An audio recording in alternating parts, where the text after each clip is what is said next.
Hello. നെരിവേട്ട എന്ന ചിത്രത്തിൻ്റെ first day Kerala box office collection റിപ്പോർട്ടാണ് നമ്മൾ നോക്കാൻ പോകുന്നത്. വീഡിയോയിലേക്ക് മുൻപ് വീഡിയോ ലൈക്ക് ചെയ്യുക, ചാനൽ സബ്സ്ക്രൈബ് ചെയ്യുക. മെയ് മാസം അങ്ങോട്ട് ധാരാളം ചിത്രങ്ങൾ OTT റിലീസ് ചെയ്യും.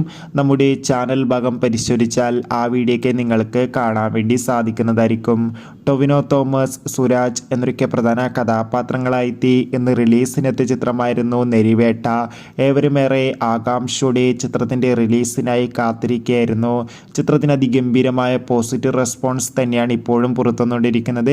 അതുകൊണ്ട് തന്നെ ഏവരുമേറെ ആകാംക്ഷയോടെ കളക്ഷൻ റിപ്പോർട്ടിനായി കാത്തിരിക്കുകയായിരുന്നു. ഇപ്പോൾ കിട്ടുന്ന അപ്ഡേഷൻ പ്രകാരം ഇന്ന് ആദ്യ ദിവസം കേരളത്തിൽ നിന്ന് ചിത്രം ഏകദേശം 2 കോടിക്ക് മുകളിൽ കളക്ഷൻ സ്വന്തമാക്കുമെന്നാണ് ട്രാക്കിംഗ് റിപ്പോർട്ടുകൾ സൂചിപ്പിക്കുന്നത്. എന്തായാലും ടൊവിനോ തോമസിൻ്റെ നെരിവേട്ട എന്ന ചിത്രത്തിൻ്റെ കൂടുതൽ കളക്ഷൻ റിപ്പോർട്ടിനായി നമുക്ക് കാത്തിരിക്കാം.